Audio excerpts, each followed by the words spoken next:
신규 확진자가 1,316명으로 이틀 연속 최다 기록을 경신했습니다. 정부는 수도권에 4단계 거리 두기를 시행하고 2주 동안 강력한 방역 수칙을 적용하기로 했습니다. 류재복 해설위원, 김경우 인제대 백병원 가정의학과 교수와 관련 내용 살펴보겠습니다. 두 분 안녕하십니까? 네, 안녕하세요. 네, 신규 확진자가 1,316명을 기록했습니다. 하루 만에 또다시 최대치 기록을 경신했어요. 네, 이건 추세가 그렇게 올라가는 추세니까요. 대부분의 전문가들이 아직 유행의 정점에 왔다고 보지 않습니다. 방역 당국은 초입이라고 얘기를 했고요. 과거의 유행 양상을 보면 유행이 꼭지점까지 올라가는데 보통 3주에서 4주 정도 걸렸고요. 이게 이제 평상시로 돌아오는데 한 2달. 그러니까 조금 가파르게 올라가고 완만하게 내려오는 그런 양상을 보이고 있는데요. 이번에도 아마 이제 그럴 방향으로 갈 것으로 예상이 되는데 이제 한 가지 희망적인 것은 다음 달에 이제 백신 접종이 크게 늘어나면 아마 8월 말쯤 되면 어느 정도 안정세를 띌 것으로 보는데 그럼 문제는 이 지금의 오르막 추세가 언제까지 가고 어디까지 갈 것이냐 이런 문제들이죠. 그런데 오늘 고강도 대책이 나왔기 때문에 이 대책이 효력을 내는 기간을 열흘에서 2주쯤 잡으면 앞으로 한 열흘 정도가 환자 수가 굉장히 많아지는 구간이 되지 않을까 저는 그렇게 예상합니다. 언제까지 이 확산세가 갈까 그리고 얼마나 갈까 이게 중요한 문제로 보이는데 정은경 청장 같은 경우에는 하루 확진자가 최대 2,140명까지 나올 수 있다 이런 경고를 하기도 했거든요. 교수님은 어떻게 전망하세요?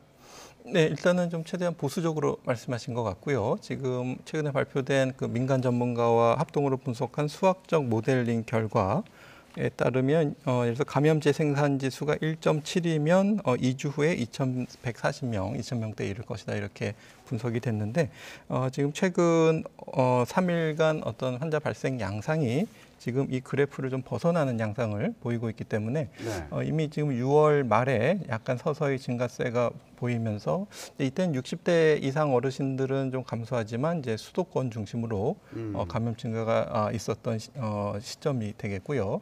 최근 들어서 1,200명 가까이 나오는 양상의 그래프는 지금 현재 그래프를 좀 많이 벗어난 극단치를 보이고 있기 때문에 지금 이 그래프를 좀 따르지 않을 가능성도 있겠다. 이렇게 좀 우리가 조심스럽게 다양한 변수를 좀 고려해봐야 될 것 같고요.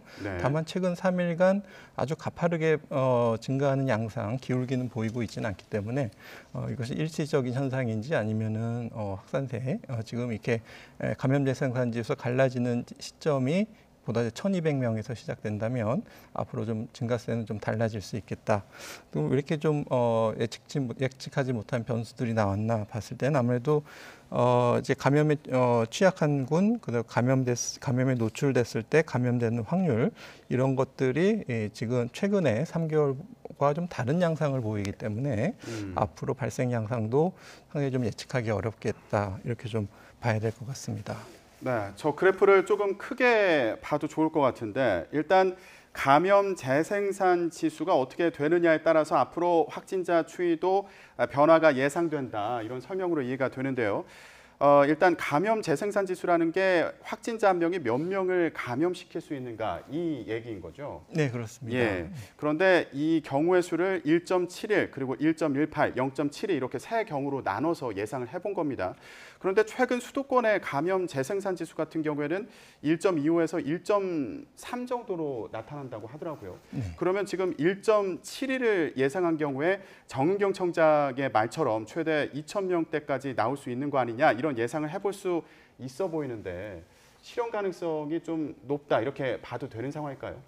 네, 지금 일단 지금 예를 들어서 이번 주부터 사회적 거리두기를 강화하고 모든 국민들이 이제 방역 수칙 준수에 좀 참여하신다고 해도 이게 효과가 나타나는 것이 우리가 지난 유행을 돌이켜 봤을 때 한 1, 2주 정도 걸릴 수가 있겠고 또 지금 사회적 거리두기 4단계의 중점이 어떤 다중이용 시설보다는 개인 간의 만남을 좀 제한하는 쪽으로 되어 있기 때문에 오히려 이제 최근에 감염 전파 양상은 특히 이제 전파력이 높은 변이 바이러스들이 이렇게 서로 모르는 사람들 간에서 또 실내에서 밀폐된 에어컨이 가동되는 환경에서 한꺼번에 많이 감염되는 양상을 띄우고 있기 때문에 물론 이제 사적 모임을 제한하는 것도 중요하지만 다중이용 시설, 특히 마스크를 벗고 이용하는 시설에 방역 관리를 조금 더 강화해야 되는, 그러니까 전에 했던 식당이나 카페 이런 곳에서의 어떤 집합을 조금 더 제한하는 포장과 배달을 위주로 하는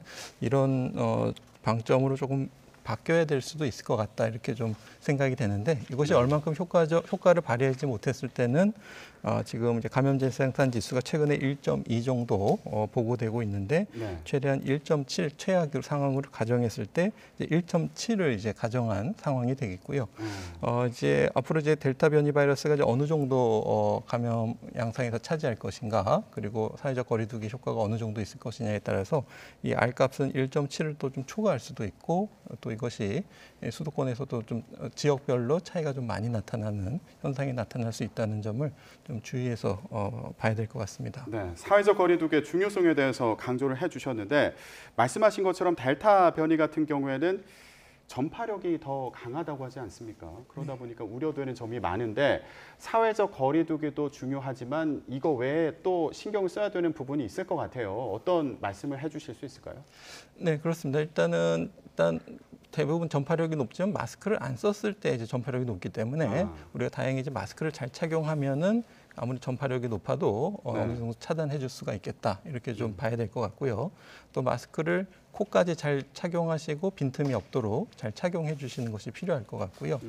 또 우리가 이제 지금 나오는 사례들로 봤을 때 좀 믿기 어렵다 할 정도로 전파력이 높은 상황이 두 사람이 같이 있지 않더라고 하더라도 한 사람이 사용한 좁은 밀폐된 공간을 그 사람이 다음에 들어가서 사용했을 때 감염될 수가 있기 때문에 많은 사람들이 사용하는 뭐 화장실이나 엘리베이터 이런 공간에 혼자 계신다고 하더라도 혹시 공기나 이런 물건에 비말이 남아 있을 수가 있기 때문에 혼자 계셔도 마스크를 항상 착용해 주시고 손위생을 잘 해주시는 좀 노력들도 같이 좀 필요하실 것 같고요.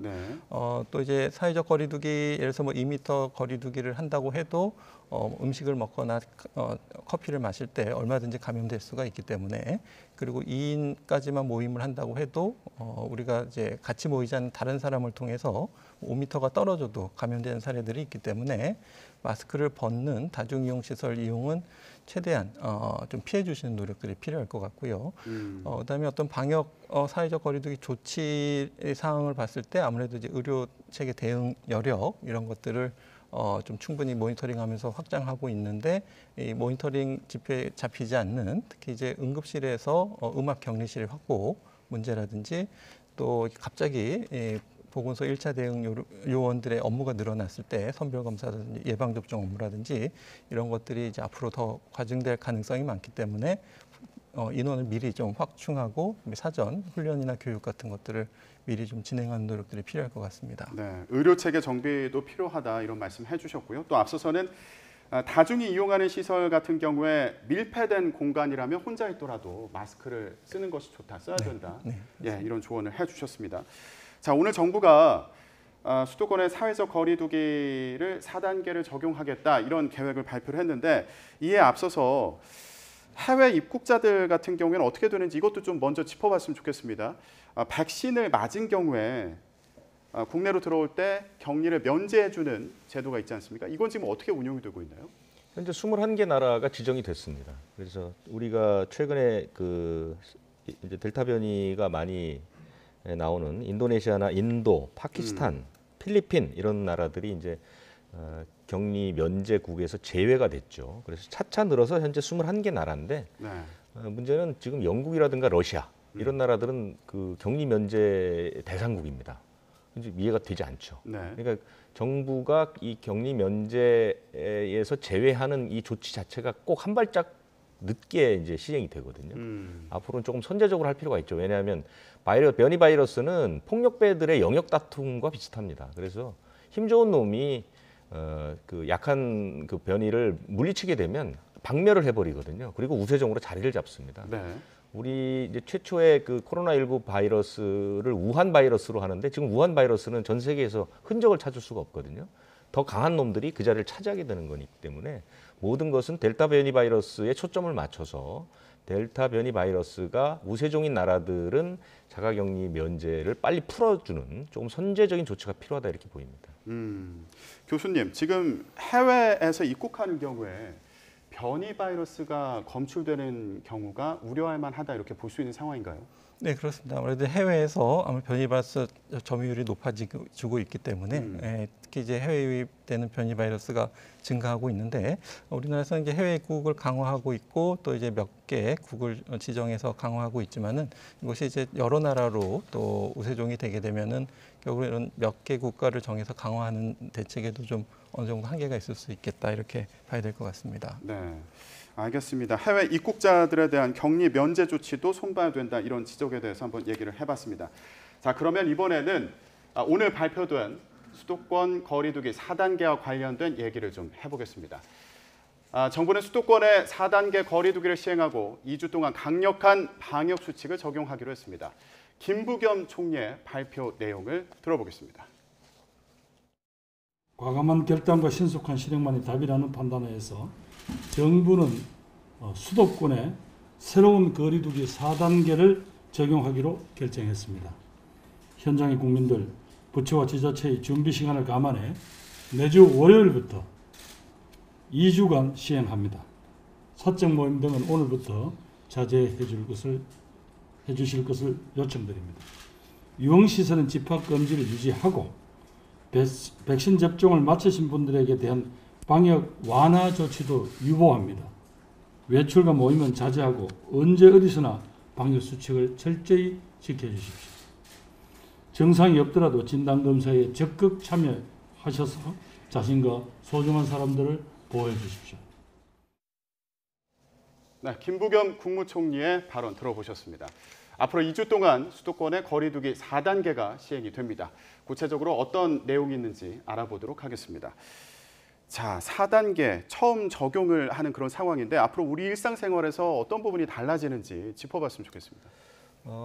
뭐 여태까지 몇 차례의 거리두기가 개편이 됐는데요. 이제 마지막 단계라고 하는 겁니다. 그것이 한때는 3단계였고 또 5단계일 때도 있었고 또 이번에 이제 4단계가 적용이 되는데 대부분 마지막 단계는 단계의 명칭이 전국 대유행입니다. 전국적으로 코로나19가 대유행에 접어들었을 때 내리는 조치로 개념을 잡고 있고요.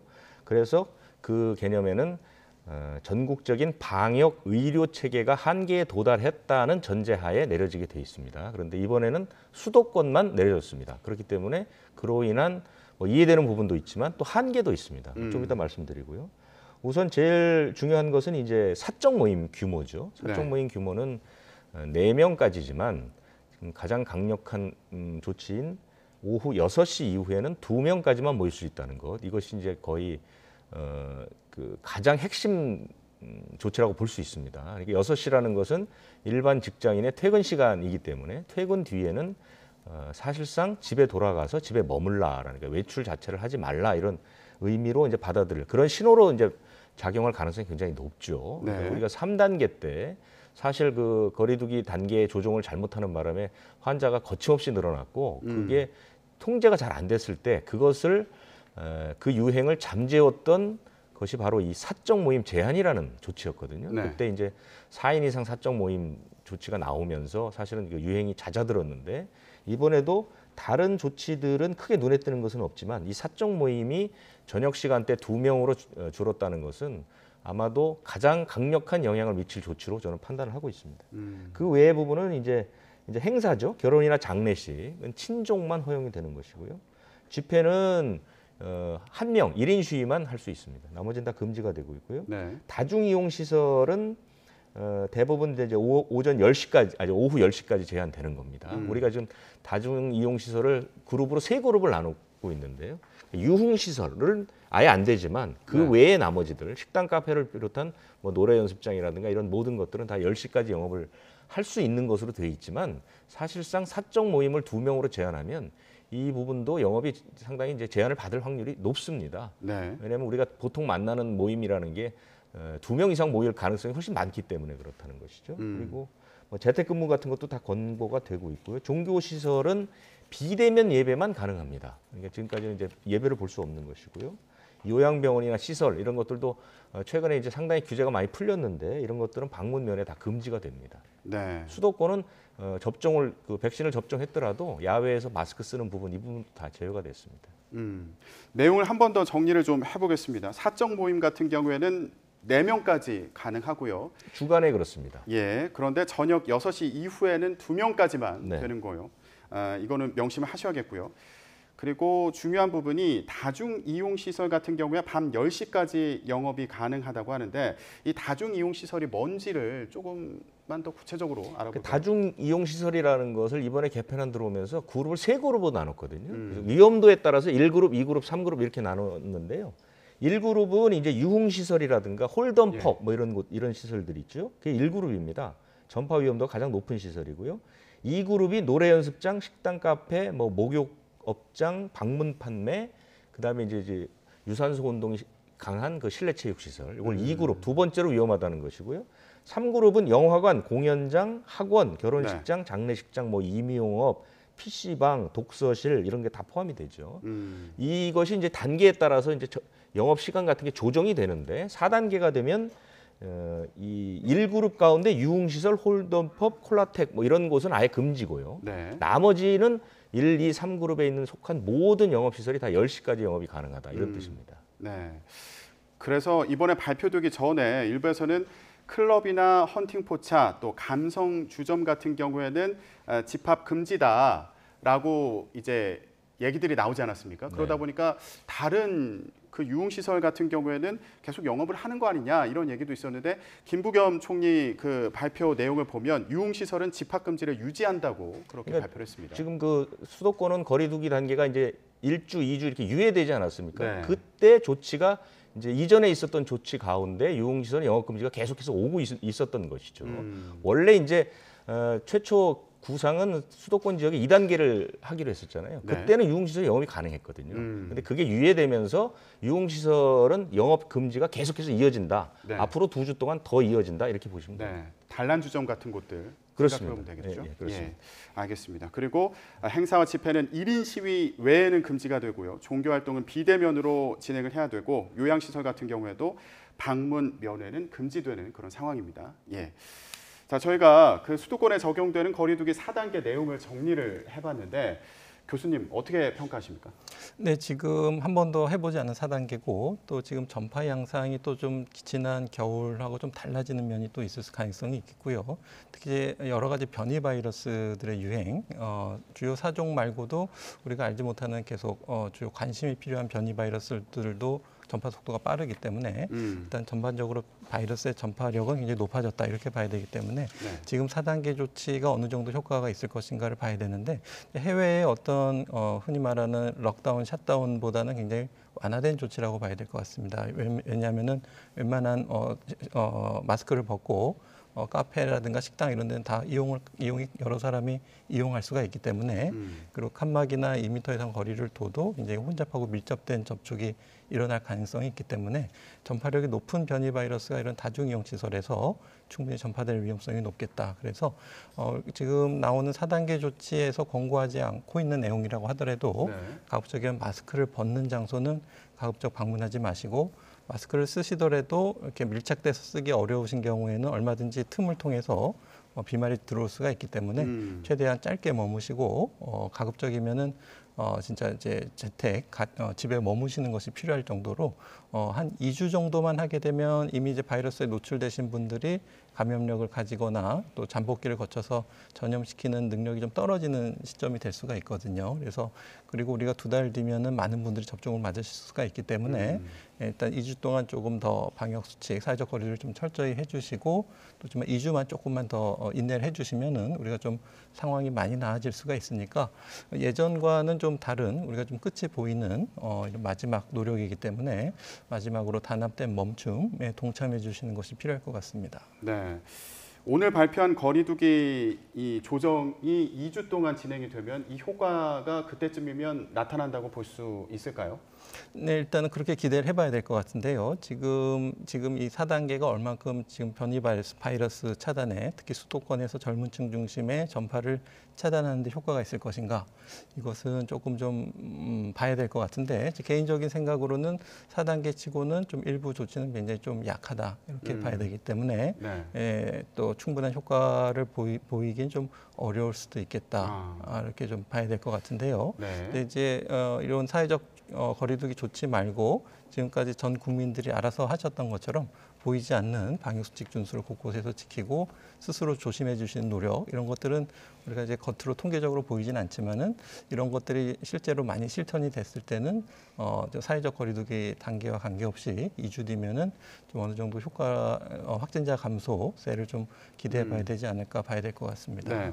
그래서 아까 조언을 하셨던 게 마스크를 밀착해서 써달라. 그리고 밀폐된 공간에 오래 머물지 않는 것이 좋다. 그런 맞습니다. 곳에서도 마스크를 쓰는 것이 중요하다. 이렇게 말씀하셨는데 예상하기로는 이 4단계 플러스 알파가 발표되지 않을까 이런 생각을 하기도 했거든요. 만약에 교수님 의견을 말씀하신다면 더 필요한 방역 조치 뭐가 있을까요? 네, 우리가 작년에 한번 했던 적이 있었죠. 그래서 카페에서는 이제 매장 내에서 먹지 못하고 포장만 할 수 있게 이렇게 하는 조치들이 있었는데 주로 이제 뭐 프랜차이즈는 하고 또 뭐 작은 카페는 문을 열니까 그쪽에 몰리고 뭐 이런 적이 있었는데 보다 좀 마스크를 벗는 환경에서 다중이용 시설은 보다 좀 철저히 관리를 해야 될 것 같고 실내 체육 시설 같은 경우에도 이제 마스크를 착용한다고 해도 아무래도 호흡이 가쁘고 하게 되면은 그만큼 비말 전파되거나 비말이 들어올 가능성이 많기 때문에 네. 밀폐된 공간에서 좀 과격한 실내 체육을 하는 예전에 여러 가지 뭐 줌바라든지 스피닝이라든지 이런 것들이 예가 있었는데 그런 실내 체육 시설에 대한 운영도 좀 당분간 중단하는 것들이 좀 추가적으로 필요할 것 같고요.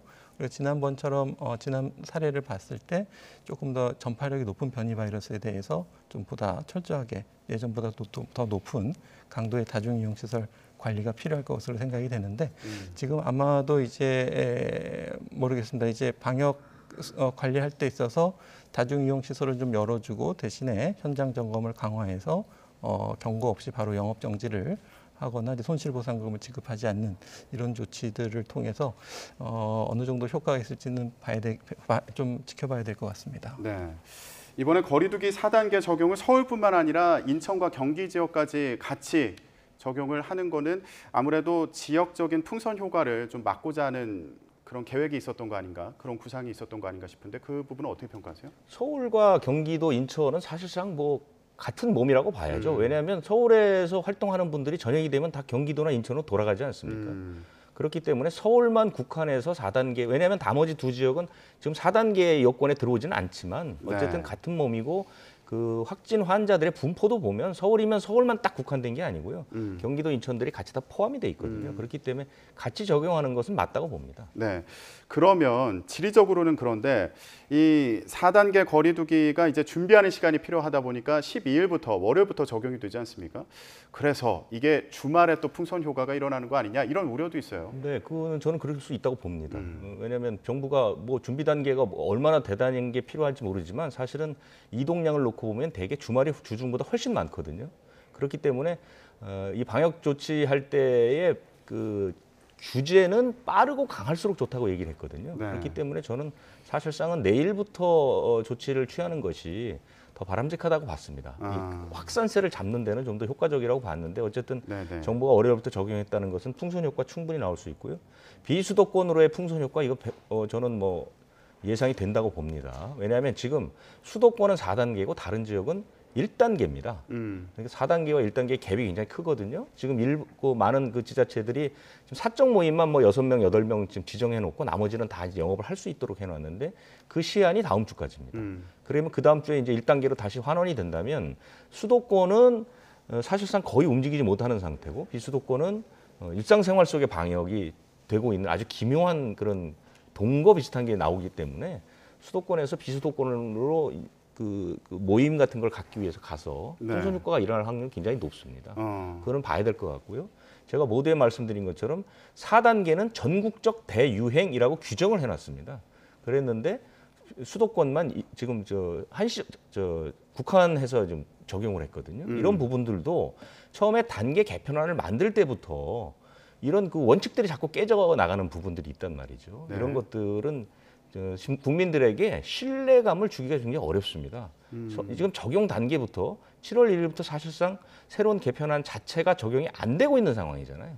이런 상황에서 자꾸 믿음을 주지 못하는 조치들이 나오면 국민들이 방역하는데 좋지 않은 영향을 미칠 가능성이 있다. 이렇게 네. 평가할 수가 있습니다. 네, 알겠습니다. 자, 교수님, 이 부분 좀 간단하게 여쭤볼게요. 아까 의료 체계 정비도 필요하다 이렇게 말씀하셨는데 이제 거리두기 단계를 강화하고 그리고 방역을 더 강화하는 이 시점에 예를 들면 중환자실이라든가 또 검체 검사라든가 이런 의료 시스템은 충분히 준비가 되어 있는 상황인지 어떻게 보십니까? 네, 그 시설별로 좀 차이가 있는 것 같습니다. 말씀하신 것처럼 중환자실은 아직은 여유가 있지만 생활치료센터는 좀 빠르게 찬다든지 또 선별검사소 같은 경우에도 한꺼번에 이제 많은 검사 대기 인원이 증가하면서 또 혼잡을 빚는다든지 또 선별진료소 같은 경우에도 이제 보도된 것처럼 사람들이 많이 기다리게 되면 또 밀집되고 그 과정에서 전파가 되는 것이 아니냐라는 우려가 있을 정도로 많은 분들이 지금 대기하고 있는데 또 이렇게 되면은 또 사람들이 검사를 받는 것에 대한 수용성이 좀 떨어질 수가 있기 때문에 좀 뭔가 효율적이고 검사 받는 분도 편하고 또 현장에서 노력하시는 분들도 좀 스트레스를 좀 덜 받으실 수 있는 좀 합리적인 방법이 좀 필요할 것 같습니다. 그럼 마지막으로 하나만 간단히 여쭤볼게요. 결국에 거리두기도 중요하지만 백신 접종 비율을 높여야 된다고 아까 지적을 해주셨는데 어느 정도 비율까지 백신 접종이 이루어져야지 일상으로 돌아갈 수 있을까? 물론 네. 이런 측면도 있지만요. 네, 예상해 맞습니다. 본다면. 네, 그래서 지금 많은 나라에서 좀 시험적으로 도입하고 있는 것이 있기 때문에 그리고 일상이라는 것을 어떤 것으로 기준에 좀 차이가 있겠지만 일단 70%까지 전 국민이 접종 완료를 하는 것을 좀 목표로 해봐야 될 것 같고요. 우리나라는 접종 동의율이 높다면 더 높은 접종 완료율을 기대해 볼 수가 있겠는데 결국 이제 일상이라는 것을 이제 코로나19에 감염되신 분들을 확진자를 격리하고 또 동선 추적해서 접촉자를 격리하고 이러지 않고 감염이 돼도 괜찮은 정도, 그러니까 돌파 감염이 돼도 서로 백신을 맞으셨으면 위중증이 적다든지 하는 것들이 좀 가능할 것 같은데 워낙 전파력이 높고 위중증이 높기 때문에 쉽게 완화하게 되면은 백신 접종을 안 맞으신 분에 대해서 큰 피해나 불이익이 될 수가 있기 때문에 백신 접종을 안 맞으신 분에 대한 배려 이런 부분이 아직은 좀 풀어야 될 숙제로 생각이 됩니다. 네, 알겠습니다. 수도권의 거리두기 4단계 적용을 앞두고 또 주말에 지켜야 될 방역 수칙에 대해서도 다시 한번 점검이 필요해 보입니다. 류재복 해설위원, 김경우 인제대 백병원 가정의학과 교수와 관련 내용 살펴봤습니다. 두 분 고맙습니다. 네, 감사합니다.